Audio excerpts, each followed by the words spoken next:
अगर आपको भी ऐसा लगता है कि इतने साल हो गए शादी के और जो लड़की है अपने ससुराल को अपना घर समझने को तैयार नहीं है, तो चलिए मैं आपकी मदद कर देता हूँ। जब भी एक लड़की की शादी होती है और वो घर और वो ससुराल में आती है, तो कई सारे लोगों को लगता है कि बहू ने हमारी आज्ञाकारी होना चाहिए, बहू ने हमारा सुन के चलना चाहिए, सबकी सुन के चलना चाहिए। तो चलो ठीक है, लेकिन एक बात यह है कि वो जब भी घर पे आती है, आज्ञाकारी बहू बनती है, तो उसको हर एक की परमिशन लेनी पड़ती है। उसको बाहर जाना है तो उसको हस्बैंड की परमिशन की जरूरत है, उसको कोई भी काम करना है, छोटे से छोटा भी काम करना है तो उसको इन लॉज की परमिशन की जरूरत है। यहाँ तक कि उसको अगर कुछ सब्जी पकानी है, सब्जी कट करनी है, फॉर एग्जाम्पल उसको दूध गर्म करना है या छोटे से छोटा कोई भी काम करना है, तो उसको सास की या इन लॉज की परमिशन की जरूरत पड़ती है।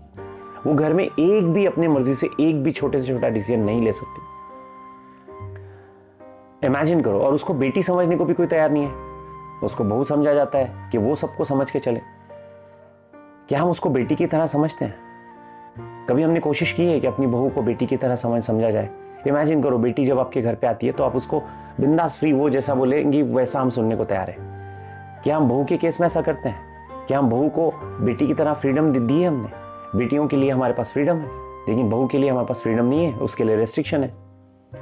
और बची कुछ कसर तो आप पूरी कर देते हो। मैं हस्बैंड को बोल रहा हूँ, जब भी उसको एक सपोर्ट की जरूरत होती है, आप उसको इग्नोर करते हो, उसकी बात सुनने को आप तैयार नहीं हो। मतलब आप उसके लिए इमोशनल अवेलेबल हो ही नहीं। वो क्या कहना चाह रही है, उसकी क्या जरूरत है, उसको क्या प्रॉब्लम है, आप उसको समझती नहीं। आप बोलते ठीक है यार, तू तेरा देख ले। नहीं ऐसे नहीं रहता, आप घर में नहीं, ऐसे ही करना पड़ता। तो आप उसको इग्नोर कर देते हो, तो वो और डिस्टर्ब हो जाती है।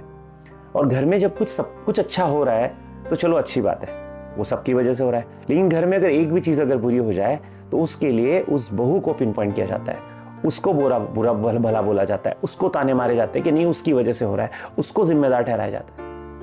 मतलब इमेजिन करो कि वो सब छोड़ के अपना आपके लिए, मतलब हस्बैंड के लिए आपके घर पर आई है और उसको समझने को कोई तैयार नहीं है। सो इमेजिन करो कि जो लड़की एक डिसीजन भी नहीं ले सकती, उसको कोई बेटी नहीं समझने को तैयार है, मतलब उसके हिसाब से कुछ हो ही नहीं रहा है, उसके घर में कुछ चल नहीं रही, तो इमेजिन करो क्या उस घर को वो बहू अपना घर समझेंगी?